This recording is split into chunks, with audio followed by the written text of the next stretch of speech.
किसान भाइयों, आज हम बात करने वाले हैं। यदि आप सभी प्याज की फसल करते हैं और प्याज की फसल में जो ऊपर की पत्तियां नोक सूखी हुई या फिर झुलसी हुई नजर आती हैं, तो उसके लिए आपको ऐसी कौन सी दवाइयों का स्प्रे करना पड़ेगा, तब जाकर आपकी प्याज की फसल अच्छे से हरी भरी होएगी।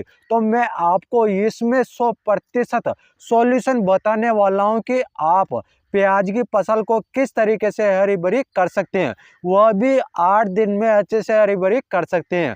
क्योंकि यह तरीका आपको कोई भी नहीं बताएगा। यदि आप YouTube पर बहुत सारी वीडियो देख लेंगे, तब भी आपको यह तरीका नहीं बताएंगे। तो आप सभी को जो भी मैं बताऊं, जो भी दवाइयों के बारे में, तो आपको अच्छे से एक डायरी में नोट करना है उन दवाइयों को। फिर बाद में आप दुकान पे से उन दवाइयों को लाकर आप अपनी प्याज की फसल में डाल सकते हैं। किस तरीके से डाल सकते हैं और कौन से टेक्निकल वाली लेकर आना है, तो मैं आपको सब कुछ बताऊंगा। और आप सभी ने अभी तक हमारा यूट्यूब चैनल सब्सक्राइब नहीं किया है तो जल्दी से सब्सक्राइब कर लीजिए और पास में जो घंटी है तो उसको दबाना मत भूलिए, क्योंकि जब भी हम वीडियो अपलोड करते हैं तो उसका नोटिफिकेशन आप सभी किसान भाइयों तक पहुंचे कि फसलों में कौन से रोग लगे हुए हैं या फिर कौन से कीट लगे हुए हैं। तो उन वीडियो को अच्छे से देखकर अपनी फसलों में जितने भी प्रकार के रोग या फिर कीट लगते हैं तो उनको अच्छे से कंट्रोल कर सकते हैं। जैसा कि किसान भाइयों, प्याज की फसल में जो जुलसा और थ्रिप्स दो प्रकार से देखा जाता है। दो प्रकार से किसान भाई प्याज की फसल करते हैं। एक तरीका तो वह है जैसे कि किसान भाई ऊपर से प्याज के बीज को छिड़क देता है और प्याज की खेती करता है। और दूसरा तरीका जैसे कि मजदूरों के वाल जैसे कि प्याज की फसल को लगाते हैं। जब आप किसान भाई यदि आप ऊपर से प्याज छिड़कते हैं तो उसमें ज़्यादा से ज़्यादा थ्रिप्स और जुलसा यह रोग देखने को मिलता है। और उसके बाद में जैसे कि मजदूरों के वाल लगवाते हैं प्याज की फसल, तो उसमें बहुत ही कम जुलसा और थ्रिप्स रोग लगता है। तो आप किसान भाइयों को मैं बहुत ही अच्छा तरीका बताऊंगा, जिससे कि आप किसान भाई एक बार स्प्रे करेंगे तो उसमें ही 100% आपकी प्याज की फसल अच्छे से कंट्रोल हो जाएगी और अच्छे से हरी भरी हो जाएगी। जैसा कि देखा जाए तो आपको मार्केट में अनेक सारे तो फंगिसाइड देखने को मिल जाएंगे, अनेक सारे कीटनाशक देखने को मिल जाएंगे।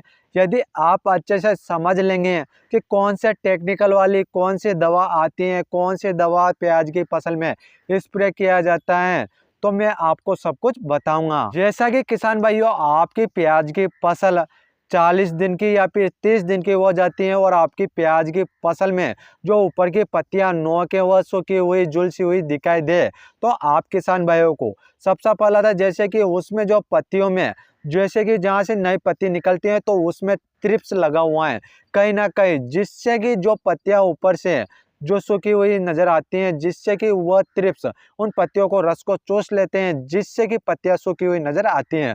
और दूसरा कारण है जैसे कि प्याज की फसल में झुलसा रोग आ जाता है, जिससे कि ऊपर की पत्तियां इतनी इतनी झुलस जाती हैं। तो आप किसान भाइयों को समझ जाना है कि आपकी प्याज की फसल में झुलसा रोग आ चुका है। तो आपको अपनी प्याज की फसल में कीटनाशक भी डालना पड़ेगा और उसके साथ में आपको फंगिसाइड दवा भी डालना पड़ेगा। और उसके साथ में आप किसान भाई यदि पीजीआर दवा भी डाल देते हैं तो आपकी प्याज की फसल अच्छे से हरी भरी भी होएगी और अच्छे से ग्रोथ भी करेगी। तो मैं आपको दवाइयां बता देता हूं। जैसा कि किसान भाइयों, आपको कंपनियों के जो नाम होते हैं उनके ऊपर नहीं जाना है। जो मैं आपको टेक्निकल बताऊं तो उस टेक्निकल को आपको अच्छे से ध्यान रखना है, उसी टेक्निकल को देखकर आपको दवाइयां लेकर आना है।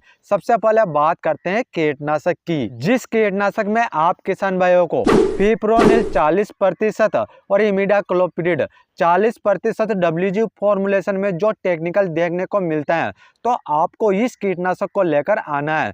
क्योंकि यह टेक्निकल जैसे कि आपकी प्याज की फसल में जो थ्रिप्स हैं तो उनको भी अच्छे से कंट्रोल करेगा और उसके साथ में जो इलिया होगी प्याज की फसल में तो उनको भी अच्छे से कंट्रोल करेगा।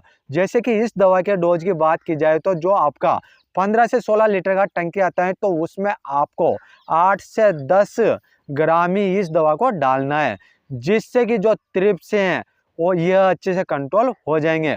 और अब बात करते हैं किसान भाइयों फंगिसाइड के बारे में। जो प्याज की फसल में ऊपर से अब पत्तियां झुलसी हुई नजर आ रही हैं तो उसके लिए मैं आपको टेक्निकल बताता हूं। तो किसान भाइयों, आपको इंडोफिल कंपनी का जो अवतार फंगिसाइड आता है उसमें आपको टेक्निकल देखने को मिलता है हेक्साकोनाजोल 4% और जिनेब 68% WP फॉर्मुलेशन में देखने को मिलता है, क्योंकि यह fungicide systemic plus contact fungicide है।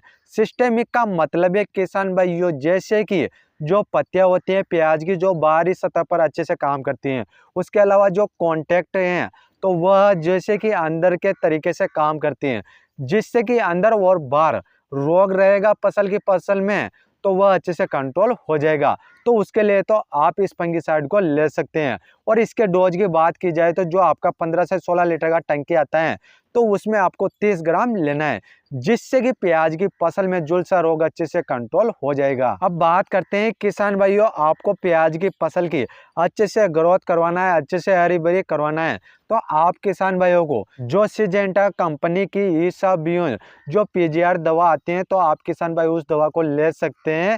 जो और उस दवा के डोज की बात की जाए तो आपको 15 लीटर का टंकी में आपको 30 ml उस दवा को डालना है। जब आप किसान भाई कीटनाशक, फंगिसाइड और PGR इन सभी को मिलाकर जब आप 15 लीटर का टंकी में मिला लेते हैं, उसके बाद में आपको अपनी प्याज की फसल में स्प्रे कर देना है। जब स्प्रे कर देंगे तो उसके 8 दिन बाद ही आपकी प्याज की फसल अच्छे से हरी भरी होने लगेगी। जो भी थ्रिप्स हैं, झुलसा रोग हैं, वह सभी अच्छे से कंट्रोल हो जाएगा और आपकी प्याज की फसल अच्छे से ग्रोथ भी करेगी। तो इस तरीके से मैंने आप सभी को बताया है कि प्याज की फसल में आप कौन कौन से दवाइयों का स्प्रे कर सकते हैं, क्योंकि आपको मार्केट में अनेक प्रकार के प्रोडक्ट देखने को मिल जाते हैं। यदि आपने इस वीडियो को अच्छे से देखा होगा, समझा होगा, तो आप सभी समझ गए होंगे कि आप प्याज की फसल को किस तरीके से हरा भरा कर सकते हैं। और आप सभी ने अभी तक हमारा यूट्यूब चैनल सब्सक्राइब नहीं किए हैं तो आप सभी हमारा यूट्यूब चैनल जल्दी से सब्सक्राइब कर लीजिए और पास में जो घंटी है तो उसको भी दबा दीजिए, जिससे कि आप सभी को नई नई जानकारियां समय समय पर देखने को मिल जाएगी। और आप किसानों का कोई भी क्वेश्चन या सवाल है तो आप हमें कमेंट कर सकते हैं, हम आपका कमेंट का रिप्लाई जरूर करेंगे। फिर मिलते हैं अगली वीडियो में। धन्यवाद किसान भाइयों।